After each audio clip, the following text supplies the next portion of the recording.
సరే, ఈరోజు మనం వాస్తుశాస్త్రంలోకి కొంచెం లోతుగా వెళ్దాం. చాలా సీరియస్, చాలామందికి తెలియని ఒక టాపిక్ గురించి మాట్లాడుకుందాం. మన జీవితంలో వచ్చే ఎన్నో కష్టాలకి, సమస్యలకి కారణం మన చుట్టూ ఉన్నవాళ్లు కాదు, మనం ఉంటున్న ఇల్లే కారణం కావచ్చు. అవును, ఆ కనిపించని శత్రు ఏంటో ఇప్పుడు చూద్దాం. ప్రాణం కంటే ఎక్కువగా నమ్మిన స్నేహితులే వెన్నుపోటు పొడుస్తున్నారా?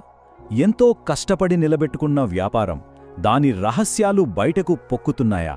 అస్సలు కారణం లేకుండా దీర్ఘకాలంగా నడుమునొప్పితో బాధపడుతున్నారా? ఒక్క నిమిషం ఆలోచించండి. ఈ సమస్యలన్నింటికీ కారణం మనుషులు కాదు, కేవలం మన ఇంటి నిర్మాణంలో ఉన్న ఒక్క చిన్న లోపమైతే నమ్మలేకపోతున్నారా?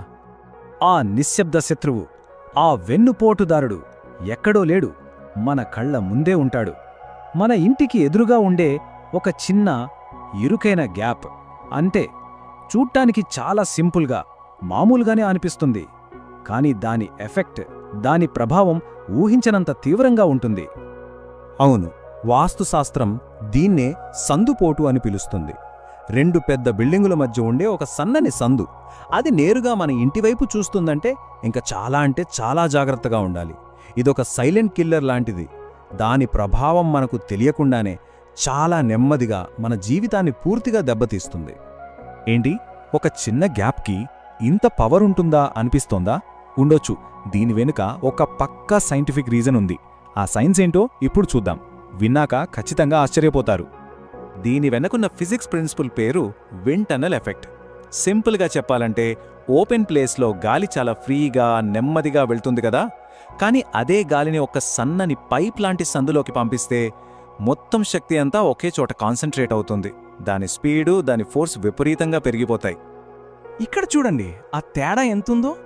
ఓపెన్ స్పేస్లో ఉన్న గాలికి, ఆ సందులోంచి వచ్చే గాలికి దాని వెలాసిటీ, దాని ప్రెషర్ ఏకంగా 10 రెట్లు పెరుగుతుంది. 10 రెట్లు! అప్పుడది మామూలు గాలి కాదు, ఒక షార్ప్, పదునైన కత్తిలాగా, ఒక ఈటలాగా మారిపోయి సూటిగా మన ఇంటిని తాకుతుంది. అందుకే వాస్తులో ఈ ఎనర్జీ ఫ్లోని శత్రుబాణం అంటారు.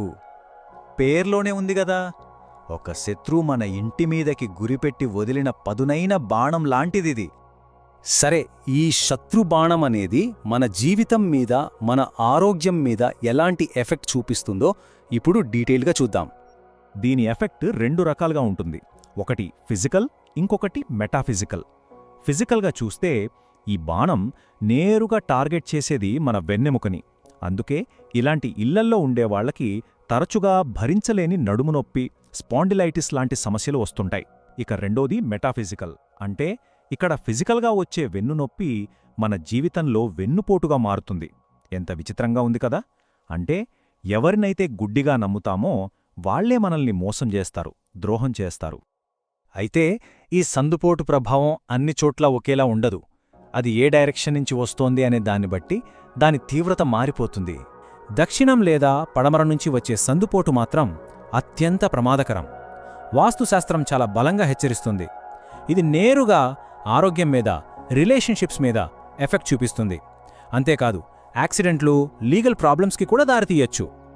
సరే, ఇంత డేంజరస్ అంటున్నారో, దీన్నించి మనల్ని మనం ఎలా కాపాడుకోవాలి? పక్కవాళ్ల బిల్డింగ్ని మనం మార్చలేం కదా అనిపిస్తుందా? కంగారు పడకండి, దీనికి కూడా చాలా పవర్ఫుల్ రెమెడీస్ ఉన్నాయి. అవేంకో ఇప్పుడు చూద్దాం. ఓకే, స్టెప్ బై స్టెప్ వెళ్దాం. మొదటిది బ్లాక్ చేయడం. సింపుల్, ఆ ఎనర్జీని ఫిజికల్గా ఆపాలి. అంటే మన కాంపౌండ్ వాల్ని, ఆ సందుని కవర్ చేసేలా కొంచెం ఎత్తుగా కట్టాలి. రెండోది ఫిల్టర్ చేయడం. ఆ సందుకు ఎదురుగా మన కాంపౌండ్ లోపల దట్టంగా పెరిగే అశోక లేదా వెదురు చెట్లని ఒక వరుసలో నాటాలి. ఇవి ఆ ఫోర్స్ని ఫిల్టర్ చేస్తాయి. ఇక మూడోది రిఫ్లెక్ట్ చేయడం. ఆ నెగటివ్ ఎనర్జీని వెనక్కి పంపాలి. దీనికోసం పాక్వా మిర్రర్ అని దొరుకుతుంది, ఒక కాన్వెక్స్ మిర్రర్. దాన్ని సందుకెదురుగా మన ఇంటి బయట గోడకి పెట్టాలి. ఫైనల్గా నాలుగోది ఒక స్పిరిచువల్ షీల్డ్. అంటే ఒక ఆధ్యాత్మిక కవచం. మన మెయిన్ డోర్ పైన సుదర్శన చక్రం లాంటి ఒక పవర్ఫుల్ సింబల్ని పెట్టడం వల్ల ఒక అదృశ్య రక్షణ వలయం ఏర్పడుతుంది. సో మనం ముగించే ముందు ఈ మొత్తం విశ్లేషణలో మనం గుర్తుంచుకోవాల్సిన ఒక ముఖ్యమైన విషయం ఉంది. చూడండి, కంటికి కనిపించే శత్రువుతో ఎవరైనా పోరాడగలరు. కానీ నిజమైన ప్రమాదమేంటంటే వెనుక నుంచి మనకు కనిపించకుండా దాడి చేసేది. ఈ సందుపోటు అచ్చంగా అలాంటి శత్రువే. దయచేసి దీన్ని అస్సలు నిర్లక్ష్యం చేయొద్దు. వెంటనే తగిన రెమెడీస్ పాటించి మన ఇంటిని, మన నమ్మకాలని, మనల్ని మనం కాపాడుకోవాలి. ఇక తరువాతి విశ్లేషణలో మనం ఇంకో ఇంట్రెస్టింగ్ టాపిక్ చూద్దాం. యూ షేప్లో ఉండే ఇళ్లలో కుటుంబ సభ్యులు ఎందుకు విడిపోతారు? వాళ్ల మధ్య సఖ్యత ఎందుకుండదు? దీని వెనుకున్న వాస్తు రహస్యమేంటి? తప్పకుండా చూద్దాం.